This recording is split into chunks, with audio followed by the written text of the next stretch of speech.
Ilhan Omar $250 million online fraud. Pam Bondi just broke the biggest scam in history.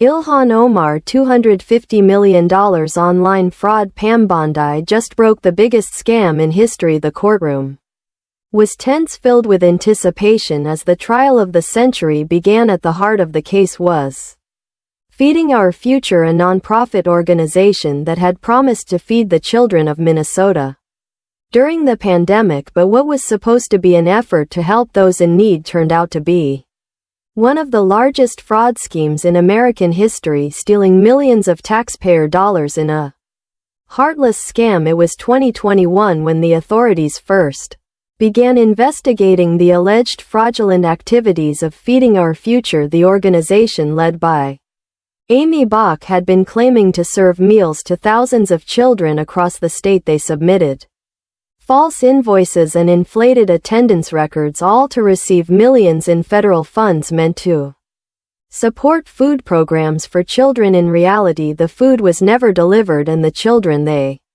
claimed to serve were mere numbers on paper. But the fraud went deeper than just a few fake meal counts. The scheme involved dozens of shell companies, all created to funnel money from the government into the pockets of the fraudsters. Luxury cars, real estate properties, and lavish lifestyles were the fruits of the stolen taxpayer dollars. In total, nearly $250 million had been misappropriated, a sum that shocked the nation. As the investigation ramped up, the authorities found that the scheme was not just limited to Minnesota. It had spread across state lines, with multiple individuals and entities involved in the deception, and one name kept popping up: Ilhan Omar, the controversial U.S. representative from Minnesota. Omar, a Democrat known for her progressive policies and outspoken views, was quickly linked to the scandal. During the early stages of the pandemic, she had publicly praised Feeding Our Future and supported its mission to feed the hungry. In fact, Omar was one of the loudest voices behind the Meals Act, a piece of legislation that allocated government funds to organizations like Feeding Our Future. But what seemed like a noble effort to help the needy quickly spiraled into a nightmare of corruption. The public was shocked. How could someone in such a powerful position be involved in a scam of this magnitude? Omar's supporters defended her, claiming that she was simply advocating for a good cause and that she had no knowledge of the fraud taking place. However, the mounting evidence seemed to suggest otherwise. The investigation revealed that Feeding Our Future had used Omar's legislative work as a springboard to gain access to federal funds. The Meals Act, which Omar had championed, was designed to help organizations like Feeding Our Future secure financial support for feeding programs, but in the wrong hands it became the perfect cover for a massive money laundering operation. As the trial continued, the accusations against Omar became more troubling. Not only had she proposed the legislation that allowed Feeding Our Future to access government funds, but she had also promoted the organization publicly, praising its efforts to combat hunger. Even worse, several of the individuals involved in the scam were revealed to be donors to Omar's political campaigns. This connection raised serious questions about whether the congresswoman had benefited financially from the fraudulent scheme. The courtroom buzzed with tension as Pam Bondi, the special prosecutor in the case, prepared to lay out the charges against the accused. Bondi, a former Florida attorney general, was known for her no-nonsense approach to prosecution. She had taken on some of the most high-profile cases of corruption in the past, and this one was no different. Her team had gathered a mountain of evidence, and she was ready to make sure those responsible for the fraud were held accountable. For Amy Bach, the stakes were high. She had once been hailed as a hero for her work with Feeding Our Future, an organization that promised to make a difference in the lives of children, but now she was facing a lifetime behind bars. Bach had been the mastermind behind the scheme, using her position to orchestrate the fraudulent operation. She had enlisted the help of numerous accomplices, some of whom were former employees, to falsify records and siphon money from the government, but Bach wasn't the only one facing charges. Dozens of others were implicated in the scheme, including several individuals who had helped launder the stolen money. Some of them had even used the funds to fund their own lavish lifestyles, purchasing expensive cars and properties with the taxpayer dollars they had stolen. The case was a web of deceit, with every layer revealing another shocking revelation. As the evidence mounted, the public's anger grew. People were furious that their tax dollars had been used to fund such a brazen scam, but even more troubling was the fact that the government had allowed this fraud to continue unchecked for so long. How had Feeding Our Future managed to operate with such impunity? How had so many people been involved in the scam without anyone noticing? The courtroom was packed as Pam Bondi took the stage to present her case. Her voice was steady, but there was an edge of determination in her words. She wasn't just fighting for justice, she was fighting for the people of Minnesota, for the taxpayers who had been defrauded by those they trusted. And in that moment she knew that this trial would change everything. As the trial progressed, the public became more and more invested in the case. News outlets covered the trial wall to wall, and the hashtag Feeding Our Future scam began trending on social media. People were outraged, demanding justice for the victims of the fraud. The case became a symbol of everything that was wrong with the system, a glaring example of how power, greed, and corruption could devastate an entire community. In the coming weeks, the trial would reach its climax. The world would learn the full extent of the fraud, and the people responsible would be held accountable for their actions. But even as the courtroom drama unfolded, one question remained: how much did Ilhan Omar know, and what role did she play in the scam? As the public waited for the answers, the trial of Feeding Our Future would become a defining moment in American politics, a moment that would forever change the way the public viewed political corruption and the misuse of power. And as the story unfolded, it was clear that no one would walk away from this scandal unscathed. As the trial began to take shape, the weight of the evidence against the defendants became undeniably clear. Pam Bondi, the special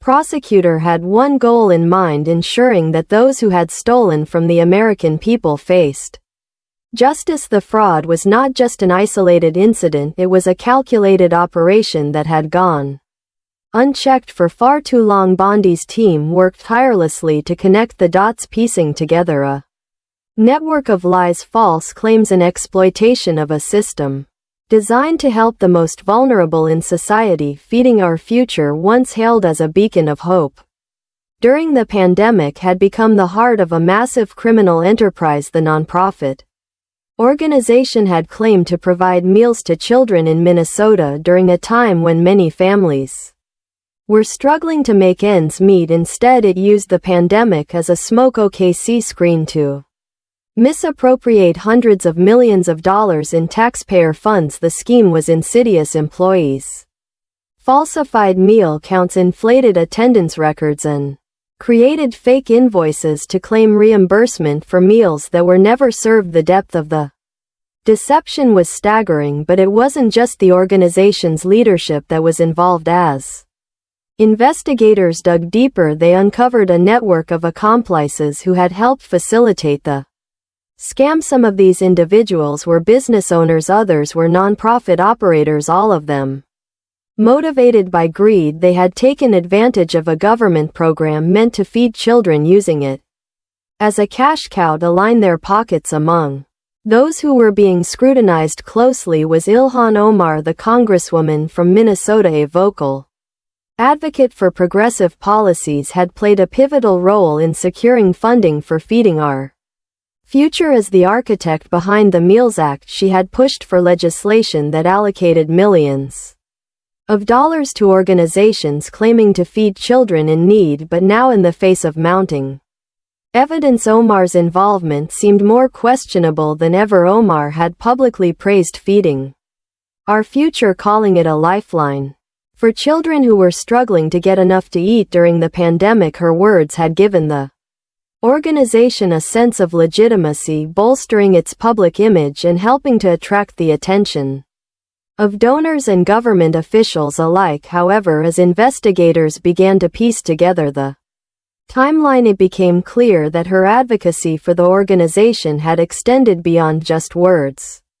Several reports revealed that Omar had been in communication with key figures at Feeding Our Future, and had even attended events in support of the organization. Her promotion of the nonprofit had not been limited to public speeches or social media posts. Omar had used her political influence to elevate the organization, helping it secure the federal funds that would later be misused. But the real bombshell came when it was revealed that Omar's campaign had received donations from individuals linked to Feeding Our Future. These connections raised alarm bells. Were these donations made with the intention of influencing Omar's support for the Meals Act, or had the Congresswoman simply been unaware of the fraud taking place? The answer, it seemed, was becoming increasingly unclear. Pam Bondi's team worked diligently to connect the financial dots. They were determined to prove that Feeding Our Future had been operating with the complicity of people in power, people like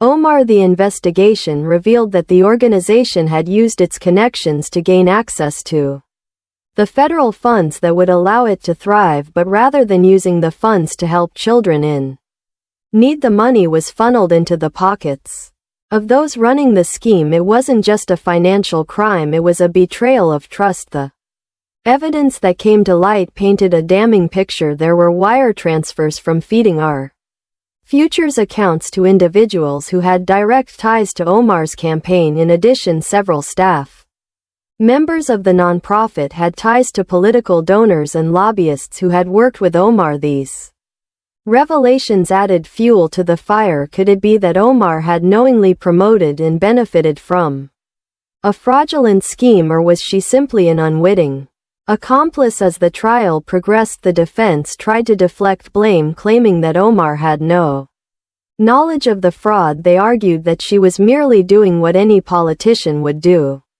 advocating for a cause she believed in. But the prosecution, led by Bondi, was not easily swayed. They presented damning testimony from former employees of Feeding Our Future, many of whom had turned state's evidence in exchange for reduced sentences. These whistleblowers described in detail how the fraud had been carried out, painting a picture of a sophisticated operation that had targeted vulnerable communities. Omar's defense grew increasingly defensive. They claimed that there was no direct evidence linking her to the fraud and that she had simply been an advocate for a good cause. But with each new piece of evidence, the defense's argument grew thinner. It was becoming harder to ignore the connections between Omar's political career and the organization at the heart of the scandal. As the courtroom drama unfolded, the media buzzed with speculation. News outlets across the country covered the trial extensively, with many commentators questioning the extent of Omar's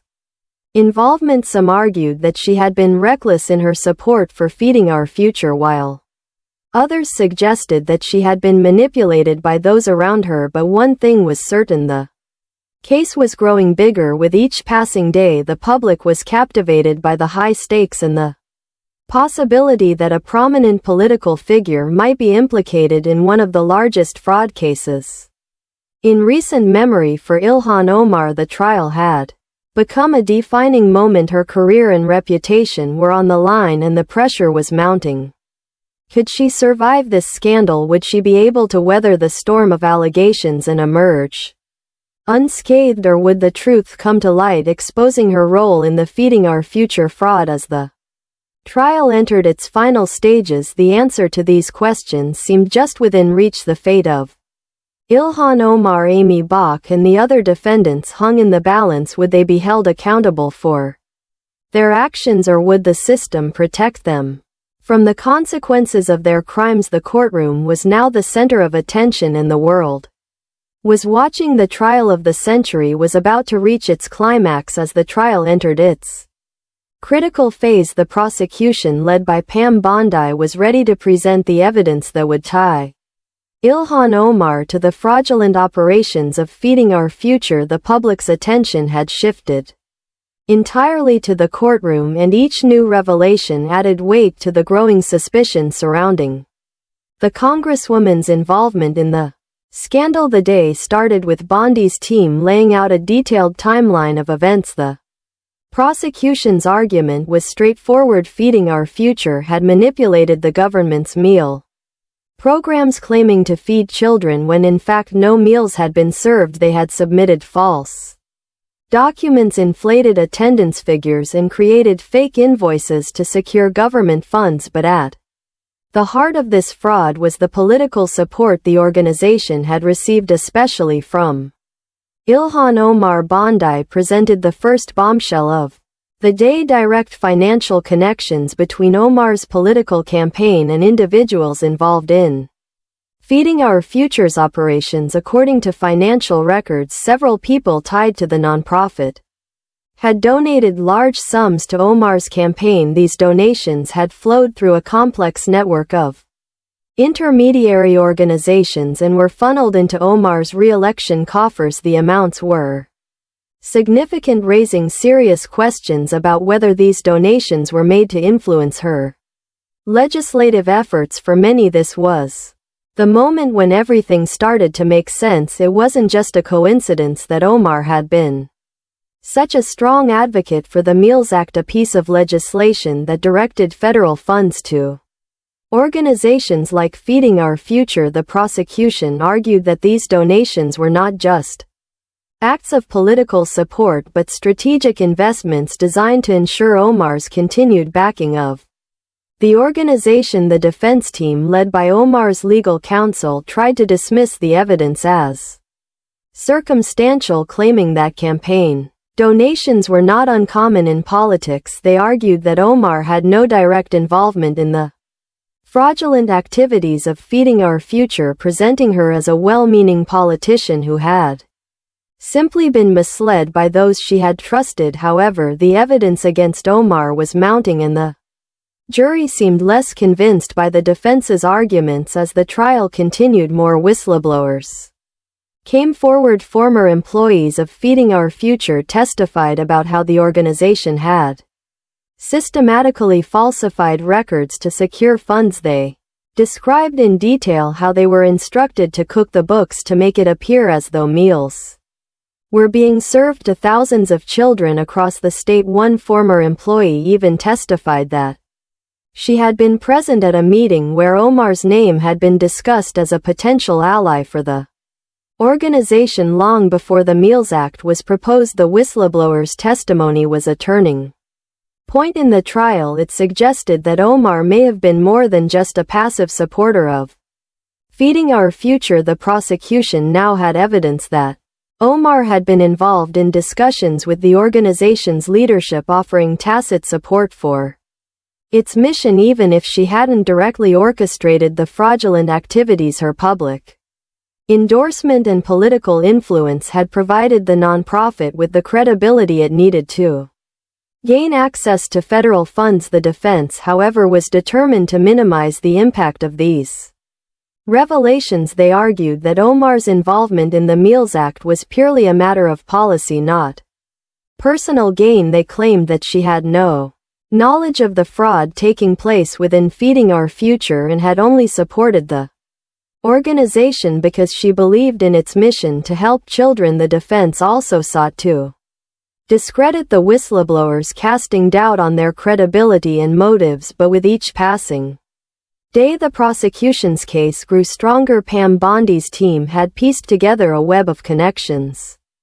that linked Omar's political career to the fraudulent actions of Feeding Our Future. The question now wasn't whether Omar had been involved, it was to what extent she had known, and had she been complicit in the scam outside the courtroom. The media coverage of the trial was relentless. News outlets were reporting on every development, and public opinion was starting to shift. Some of Omar's supporters were standing by her, arguing that the accusations were politically motivated and that she was being targeted unfairly.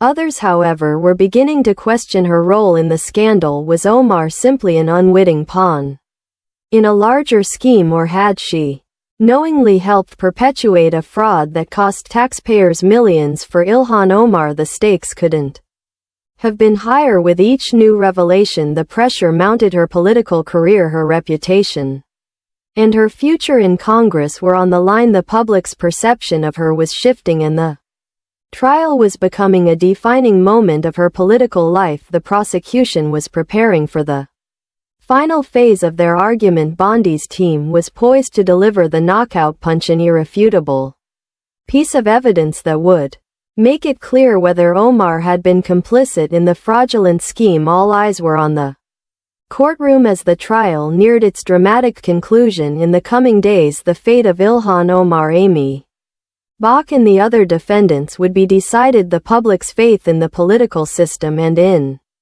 their elected representatives hung in the balance. Would justice be served, or would those responsible for this massive fraud continue to evade accountability? The final chapters of this high-profile case were about to unfold, and the answers would send shockwaves through the political world. As the trial entered its final stages, the tension in the courtroom was palpable. All eyes were on Ilhan Omar, Amy Bach, and the other defendants. Pam Bondi, the special prosecutor, had built a compelling case against them, but it was now up to the jury to decide whether the evidence was enough to convict. The stakes were high, not just for the defendants but for the integrity of the entire political system. The prosecution had methodically presented their evidence. They had shown how Feeding Our Future had taken advantage of the federal government's pandemic relief programs meant to feed vulnerable children instead of serving meals. The organization had engaged in a complex scheme to divert millions of dollars meant for the poor. The evidence had been overwhelming. False meal counts, inflated attendance records, and fabricated invoices, all leading to one undeniable conclusion: Feeding Our Future had defrauded the American taxpayers on a massive scale. But the real question now was how deep the corruption went. The prosecution had focused much of its attention on Ilhan Omar, presenting evidence that linked her directly to Feeding Our Future. As the architect behind the Meals Act, Omar had been the one to push for legislation that allowed organizations like Feeding Our Future to receive federal funds, while the defense had argued that Omar had no knowledge of the fraud. The prosecution had presented a trail of financial contributions from people connected to Feeding Our Future to Omar's campaign. These donations, which amounted to thousands of dollars, seemed too significant to be dismissed as mere coincidence. The defense team, however, remained adamant in their position. They argued that Omar had only acted in good faith, believing that Feeding Our Future was an organization dedicated to helping children during the pandemic. They claimed that any connection between the congresswoman and the fraud was purely incidental. Omar's attorneys emphasized that there was no direct evidence linking her to the fraudulent activities, only circumstantial evidence that could be interpreted in different ways. But the public was growing increasingly skeptical. Each new piece of evidence seemed to bring Omar closer to the heart of the scandal. The prosecution had even presented testimony from former employees of Feeding Our Future who had stated that Omar's support for the organization had been instrumental in securing the federal funding that allowed the scam to flourish. The former employees testified that they had been instructed to falsify records and inflate numbers, all while the organization's leadership used its political connections to protect themselves from scrutiny. In the final days of the trial, the defense made their last-ditch effort to protect Omar. They called witnesses to the stand who testified that Omar had been a vocal advocate for feeding children and had no reason to suspect that Feeding Our Future was anything but a legitimate nonprofit. The defense also pointed out that Omar had not personally benefited from the fraud and that there was no hard evidence proving that she had participated in any illegal activities. But despite their best efforts, the prosecution's case was too compelling. Pam Bondi, with her calm and assertive demeanor, wrapped up her closing argument by emphasizing the depth of the fraud and the pivotal role that Omar's political influence had played. She argued that while Omar might not have orchestrated the scam herself, her actions had directly enabled it. She had used her political power to help an organization that, unbeknownst to her, was using federal funds for personal gain. The people of Minnesota trusted Ilhan Omar, Bondi said in her closing statement, and they trusted Feeding Our Future to deliver meals to children who needed them, but instead these people exploited the system and stole from the very people they were supposed to help. The question now is whether we will allow these individuals to evade justice simply because of their political positions. The courtroom was silent as Bondi finished. The weight of her words hung in the air, and it was clear that the jury was grappling with the enormity of the case. The members of the jury had been carefully watching the trial unfold for weeks, and now they would have to decide whether to convict or quit the defendants. The defense team, now on the defensive, had tried to paint the case as politically motivated. They had suggested that the charges against Omar were an attempt to discredit her and her work in Congress. They argued that the investigation into Feeding Our Future had been tainted by partisan politics and that Omar had been unfairly targeted due to her progressive views. However, the evidence presented throughout the trial did not support this narrative. The financial records, the testimonies, and the documents all pointed to one undeniable conclusion: Feeding Our Future had exploited the government's hunger relief programs, and political figures like Ilhan Omar had either knowingly or unknowingly played a role in enabling the fraud. As the jury deliberated, the world waited for a verdict that would not only affect the future of Ilhan Omar but could also send a strong message about the accountability of public officials involved in corruption. The outcome of this trial could reshape the way Americans view their elected representatives and the lengths to which some might go to protect their political power. In the final hours of deliberation, the tension reached a boiling point. The courtroom was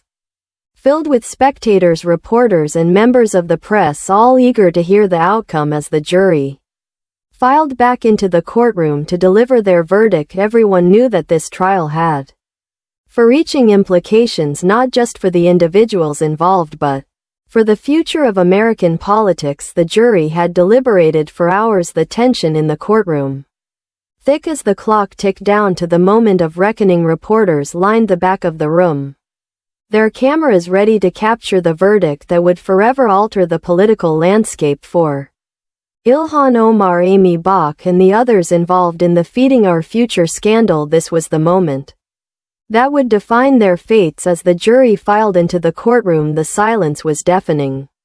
Everyone in the room held their breath as the four-person stood to deliver the decision. The judge called the court to order, and the tension reached its peak. After weeks of testimony, evidence, and emotional appeals, the time had finally come. The four-person cleared their throat and began. In the case of United States versus Ilhan Omar, Amy Bach, and others, we the jury find the defendant Ilhan Omar guilty of aiding and abetting fraud. A collective gasp swept through the courtroom. It was as though time had stopped for a moment. Ilhan Omar's face palled as she listened to the words, the weight of the decision sinking in. Her supporters, who had been so vocal throughout the trial, looked stunned. This was not the outcome they had hoped for, and the fallout would be immediate. Omar's defense team immediately moved to appeal the decision, arguing that there was no concrete evidence linking her directly to the fraudulent activities, only circumstantial connections.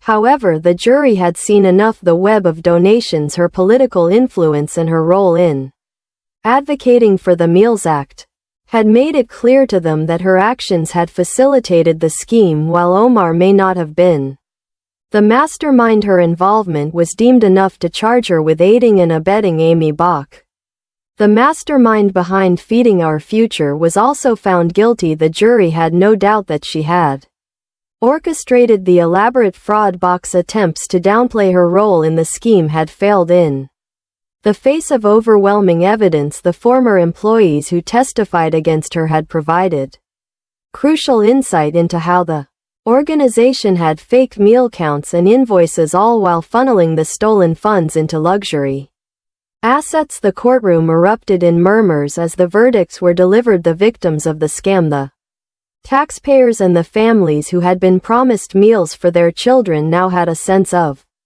closure, but it came at a steep cost. The trial had exposed a system rife with corruption, and the impact on those involved would be far-reaching. But the most shocking moment came when the judge called for a recess. After announcing the verdict, he requested that the lawyers for each defendant prepare for sentencing hearings, which would take place in the coming weeks. There was no immediate sentencing, allowing the defense teams to prepare their final arguments, but the future for Ilhan Omar and the others had already been irrevocably changed in the wake of the guilty verdict. Media outlets scrambled to cover the fallout. The coverage was relentless, with pundits and politicians on both sides of the aisle offering their opinions.